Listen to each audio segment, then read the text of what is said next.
Quel est le but d'un chien? Quel est le but de sa vie? Déjà, il faudrait commencer par savoir le nôtre, c'est pas toujours évident pour tout le monde. Dans tous les cas, je suis là pour vous aider à comprendre votre chien et pourquoi pas à vous comprendre par la même occasion. Bonjour à tous, je suis Camille Genissel, coach comportementaliste, éducateur canin, auteur, conférencière et formatrice.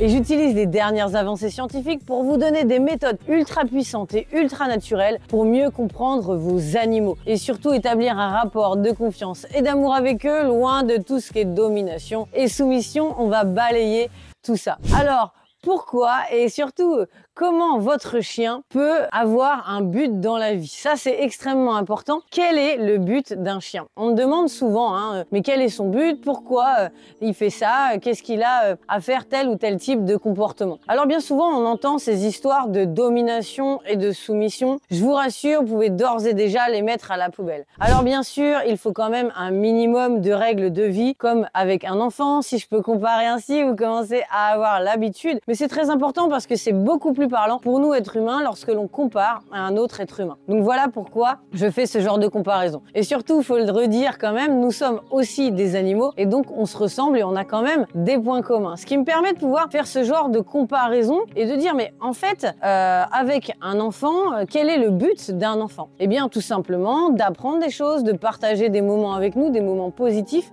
de grandir, de se développer dans l'amour et la sécurité. Et pour le chien, c'est exactement la même chose. Ils n'ont pas de but de devenir dictateurs, je vous rassure. Parfois, on peut l'entendre souvent. Alors, c'est lié ça à des anciennes études scientifiques qui avaient été réalisées, et en plus, pas sur des chiens, mais sur des loups, et en plus, vraiment des loups qui étaient dans des parcs, qui étaient vraiment pas du tout à l'état naturel. Alors évidemment, vous imaginez bien que ce ne sont pas des références au niveau comportemental. Et pourtant, c'est une notion qui a séduit beaucoup de personnes et qui se passe maintenant très facilement, même de famille en famille. On l'en voit souvent, ah tiens, ton chien il fait ça, c'est parce qu'il est dominant. Ton chien il fait ça, c'est parce qu'il est dominant. Ça devient vraiment un fourre-tout. En gros, dès qu'il y a un problème, c'est parce qu'il est dominant. On va rétablir ça dans la famille, on va lui rendre sa place et puis hop, terminé. En réalité, c'est beaucoup plus compliqué que ça et heureusement parce que c'est un être vivant, c'est même ce qui est rassurant et surtout, ça ne se résume évidemment pas que à ça parce que le chien, lui, il est là aussi pour nous donner de l'amour, pour qu'on lui en donne, pour partager des moments. Si on avait ce simple rapport de force, à quel moment, quel est l'intérêt que l'on aurait pour le chien comme pour nous d'ailleurs à vivre ensemble?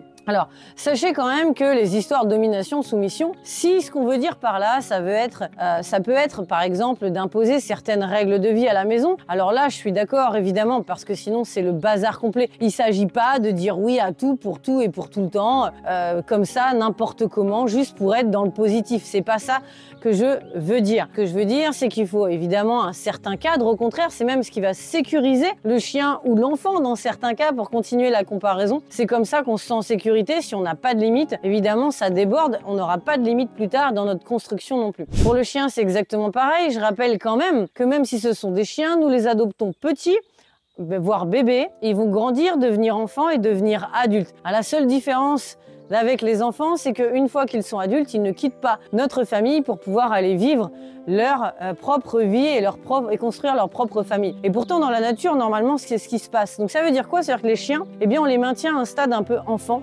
même adultes, ils sont avec nous et ils sont extrêmement dépendants de nous. Donc le cadre qu'on doit leur offrir, amour, sécurité, eh bien il va falloir le maintenir même par la suite. En attendant, ils vont quand même devoir se développer et se construire dans ce genre de système. Donc si, imaginez, on les élève et on les fait se construire, se développer dans un système de domination, je ne vous dis pas les dégâts que cela peut avoir. Malheureusement, on le voit souvent chez les êtres humains aussi. Et peut-être que si vous me regardez, vous savez que vous aussi, peut-être, ce fut votre problématique. Sachez en tous les cas qu'avec le chien, même si on va imposer certaines petites règles de vie, un petit cadre, on n'est pas là non plus pour être chez les militaires.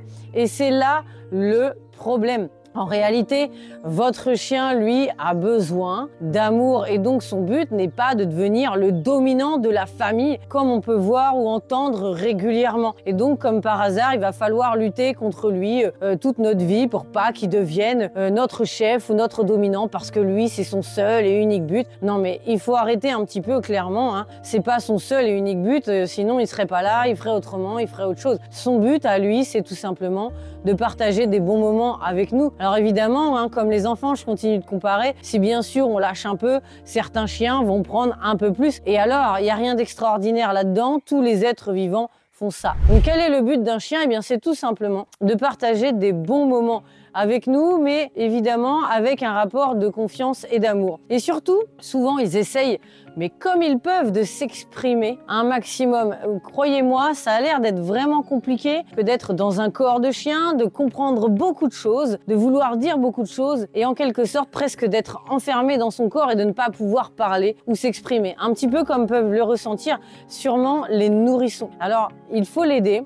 Il faut plutôt attendre, peut-être que le chien d'ailleurs attend de nous qu'on l'aide, qu'on lui apporte du soutien, qu'on essaye de le comprendre et surtout de mieux communiquer tous les deux. Le but d'un chien, c'est surtout d'établir une super relation avec nous, une relation d'amour et de confiance. Alors lorsqu'il tombe dans des familles ou même sur des personnes qui malheureusement sont là, oui, moi avec un chien je fais ci, je fais ça, je fais ci, je fais ça, avec des règles un peu plus strictes ou même très strictes, voire même militaires, lui, ça peut vraiment le casser psychologiquement parce que là, il ne va pas comprendre. Et surtout, la plupart des chiens qu'on classerait de dominants, ce sont en réalité des chiens qui manquent de confiance en eux et qui sont au contraire très sensibles. Alors je vous laisse imaginer les dégâts. Le but d'un chien, le but d'un être humain, le but de ce partenariat, c'est vraiment d'établir un rapport d'amour et de confiance, sinon à quoi ça sert? Souvent, nous, on est déçus, hein. Je vois les familles qui ont fait appel à des personnes ou à des professionnels qui sont plus dans ce système de domination et de soumission. Eh bien, elles sont déçues parce qu'en réalité, quand on adopte un chien, c'est pas du tout, nous, notre objectif.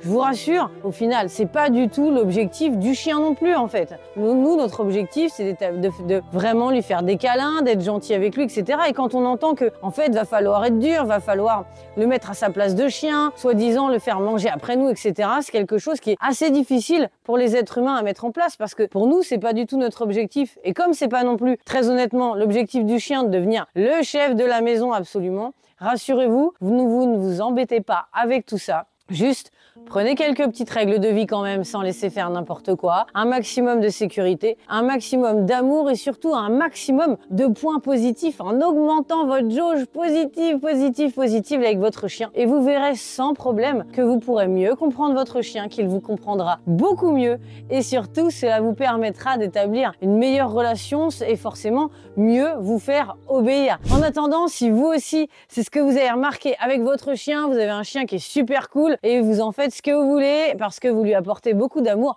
mettez-le dans les commentaires, ce sera avec plaisir que je vais les lire. Je rappelle que je lis les commentaires tous les jours, tous les matins. Je me mets à vos commentaires exprès pour pouvoir échanger avec vous. En attendant, pensez à vous abonner à la chaîne, appuyez sur la petite cloche et surtout à prendre votre petit cadeau dans la description.